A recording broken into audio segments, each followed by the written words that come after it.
चाहते हैं मशीनें रखी जाए, कृपया करके उनको ना ठीक करवाएं।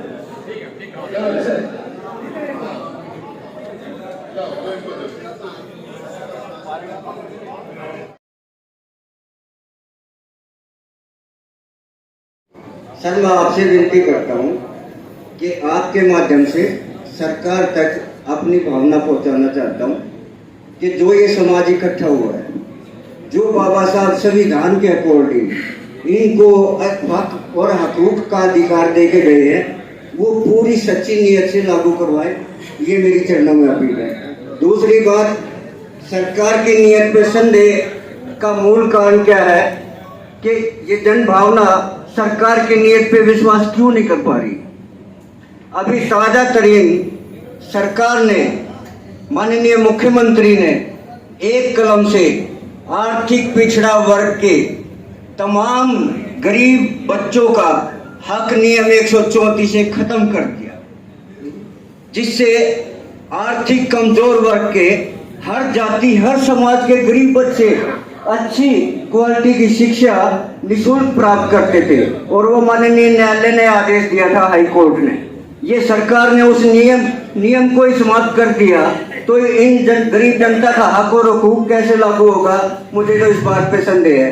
आपसे इल्तिजा है कि अगर आपकी कलम में सरकार इल्तिजा मान ले तो आप अपनी कलम से इस समाज का और शिक्षा का उद्धार करें। धन्यवाद।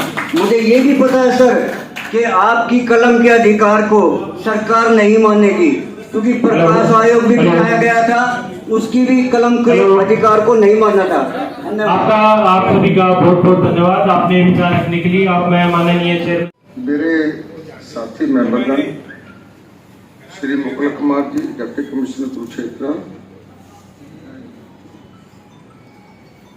अधिकारीगण व साथियों, हम 2 घंटे से आप लोगों के हमने विचार सुने, बड़े वैल्यूएबल सुजेशंस आपने दिए हैं।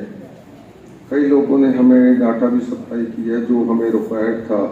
हमें डाटे की ज़्यादा ज़रूरत थी। ये जो दूसरी बातें हैं वो भी ठीक है, अपनी जगह पर ठीक है, वो मतलब एक तरह अपना पक्ष पेश करने के लिए उसको कहना भी ज़रूरी होता है, पर वो बातें हमें भी सारी नॉलेज है इन बातों के बारे में, हमें जरूरत उसकी है।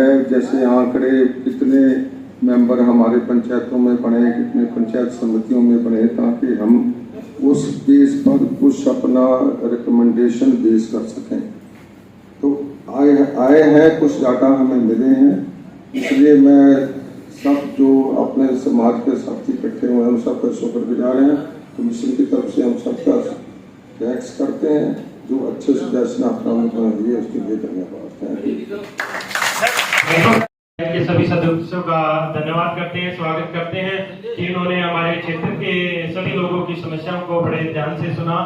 और इसी के साथ हम अपनी जो मीटिंग है उसको समाप्ति की घोषणा करते हैं। Thank you. जय हिंद, जय भारत।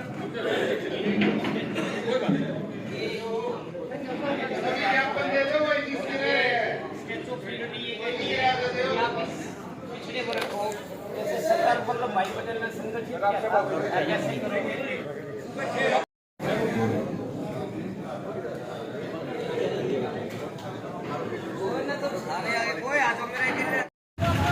क्या नाम है आपका? मेरा नाम कुलसुम प्रजापति है जी। पानी गांव से बिलोंग करता हूँ, खंड और डिस्ट्रिक्ट रोहतक है जी।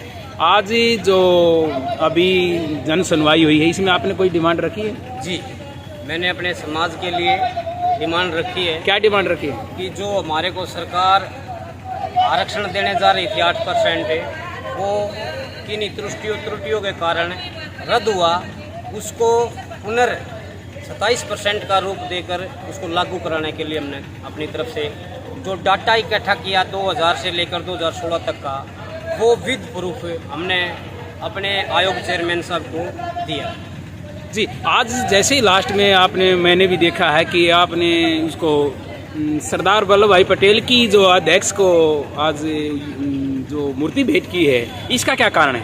इसका कारण ये है सर, वो हमारे गेस्ट थे और सरकार ने उनको हमारी आवाज़ के लिए आवाज़ बनाकर हमारे बीच में भेजा है। मैं सबसे पहले तो सरकार का भी धन्यवाद करता हूँ, क्योंकि आयोग के पीछे हम भागते हैं, पहले भागते थे, ऑफिसों में जाते थे, आज आयोग हमारे बीच में आया था उनके वेलकम के लिए।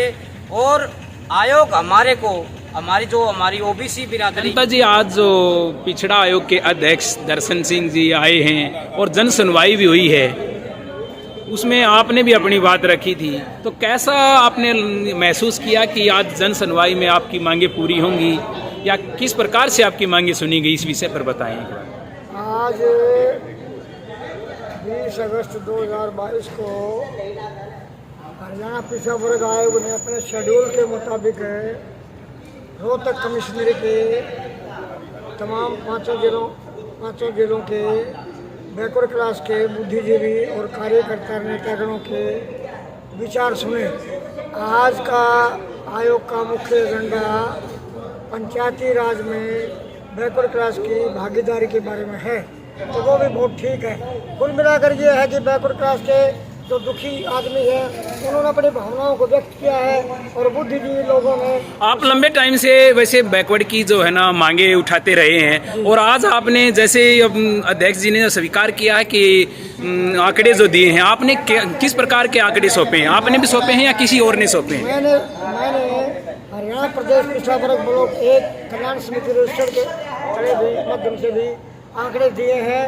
एक तो 1966 से लेकर 2019 तक हरियाणा में BCA को कितना प्रतिनिधित्व मिला है MLAs में, तो वो तकरीबन 2% मुश्किल से एवरेज आता है।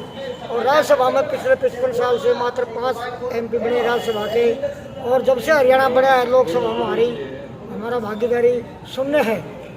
और हमने पिछड़ा वर्ग कल्याण महासभा, जिसका मैं मुख्य संरक्षक हूँ, आदरणीय प्रोफेसर लिम्बा साहब प्रधान हैं, हमने पूरे हरियाणा के अंदर पंचायती राज के सरपंच के, ब्लॉक समिति मेंबर के और जिला परिषद के सबके आंकड़े इकट्ठे करके हमने आयोग को महासभा की तरफ से भी दिया है और जो ब्लॉक की कल्याण समिति है उसकी तरफ से भी दिया है। और जितना संभव हो उसका हमारे शरणी समाज से हैं धर्मवीर।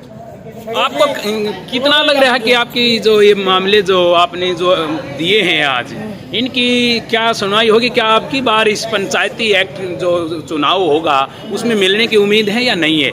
मैं ऐसा समझता हूँ कि हर गवर्नमेंट जो होती है वो राजनीति से प्रेरित होती है। आज के मुख्य वक्ताओं ने अपने दर्द को अच्छी तरह से प्रस्तुत किया है और एक सरकार को अलार्म भी किया है कि भी हमारे अधिकारों के साथ खिलवाड़ न किया जाए। जी, जो जन सुनवाई में कोई डिमांड रखी है? जी हाँ, आज पिछड़ा वर्ग आयोग हरियाणा के अध्यक्ष दर्शन सिंह जी हमारे रोहतक में ADC ऑफिस में पधारे थे। वहाँ हमने समाज की तरफ से अपने पिछड़ेपन के कारण गिनवाए हैं और पंचायत चुनाव में जो सरकार ने हमें आरक्षण दिया था पिछली बार 8% तो छोड़ो, जो पीछे था उसको भी खत्म कर दिया सरकार ने। हमने अपनी तरफ से यही डिमांड रखी है कि हमें पंच से लेकर और संसद तक हमारी आबादी के हिसाब से 27% आरक्षण दिया जाए। आपने अपनी संस्था की तरफ से जो है ना वो रखी है डिमांड? जी, संस्था की तरफ से रखी है। लेटर दिया आपने? ओमकार संघ की तरफ से लेटर के माध्यम से। क्या कहा अध्यक्ष जी ने आपकी डिमांड को? अध्यक्ष जी ने आश्वासन दिया है, वैसे उनके आश्वासन पर फिलहाल तो विश्वास करना मुश्किल हो रहा है हमें, और सरकार की दिशा ठीक नहीं लग रही है। ठीक है जी। जसवंत पंचायत जी, अध्यक्ष कमेरा वर्ग क्रांति मोर्चा। कमेरा वर्ग जी की तरफ से आपने कोई आज जन सुनवाई में मांग रखी है? हाँ, रखी है। क्या डिमांड रखी है? मैंने ये मांग रखी है, किसी भी समाज को कोई भी कुछ न देना हो तो आयोग बिठा देना। जैसे कि विशेषकर हमारे पिछड़े वर्ग को। क्या इस आयोग से आपको फायदा होगा? इस आयोग से फायदा ना मात्र का हो भी सकता है, ना भी हो सकता है, कोई उम्मीद नहीं है। अभी कुछ उम्मीद नहीं कह सकते आप? नहीं कह सकते। Thank you. क्या डिमांड रखी है आज आपने? आज हमने ये रखा है, कर्पूरी ठाकर फार्मूले के तहत भारत के 11 राज्यों में हमारी 20% रिजर्वेशन है। 20% कर्पूरी ठाकर फार्मूले के तहत भारत के 11 राज्यों में हमारी 20% रिजर्वेशन है। तो हम ये चाहे पूरे देश में कर्पूरी ठाकर फार्मूला लागू हो, ताकि जो कमजोर पिछड़ी जातियां हैं उनमें पंचायती राज चुनाव में हिस्सेदारी मिले। क्या मानना है अध्यक्ष जी ने कि हम ये फार्मूला लागू करेंगे? अध्यक्ष जी, मानो ना मानो, हमारे समाज के लोग आज बहुत काफी आक्रोशित थे और हम मनाना जानते हैं। जैसे 2014 में कांग्रेस को मनाया था, इसी तरह से 2024 में भारतीय जनता पार्टी को मनाने का काम करेंगे हम, क्योंकि जब तो हमारे को भारतीय जनता पार्टी ने गुमराह कर दिया। मोदी अति पिछड़े वर्ग का आदमी है, इसलिए हमने मोदी के साथ जाना पड़ा। लेकिन अब जो भी आरम्भ करके दिखाया है, आज 17 सांसदों में से 11 सांसद अति पिछड़े वर्ग के हैं और सरकार में जो विधानसभा। आज की जन सुनवाई से कितने संतुष्ट हैं आप? हम इस जन सुनवाई से मैं तो संतुष्ट हूँ नहीं, क्योंकि यह पूर्ण रूप से भारतीय जनता पार्टी मूल्यवादी सरकार है। ये हमारे को क्या मांगे पूरी होंगी आज जो जन सुनवाई में मांगे हुई से कोई उम्मीद नहीं है। Thank you. आज जो जन सुनवाई हुई है, पिछड़ा आयोग के अध्यक्ष भी रोहतक के अंदर पधारे हैं, आपने भी कोई डिमांड रखी है? बिल्कुल सर, हमने भी रखी है और जिला रोहतक के जो तमाम जो सामाजिक संगठन हैं या यूनियन हैं या राजनीतिक आदमी हैं या जातियों के संगठन हैं, सभी लोगों ने जो ओबीसी से संबंधित जो लोग हैं और ख़ास करके ओबीसी के अंदर भी जो ब्लॉक ए के जो लोग हैं, अति पिछड़ी जातियाँ जिसको ब्लॉक ए के नाम से जाना जाता है प्रदेश में, उन लोगों ने आज अपनी बात आयोग के सामने खुलकर बात रखी है।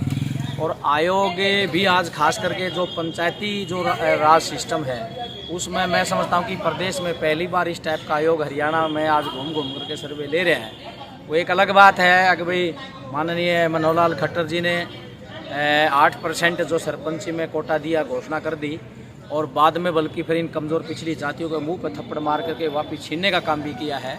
और आज भी बल्कि कहीं ना कहीं हमें शक भी हो रहा है कि भाई जो आयोग जो बुलाया है, बात तो हमने ठोके कही है, लेकिन आपने क्या डिमांड रखी है?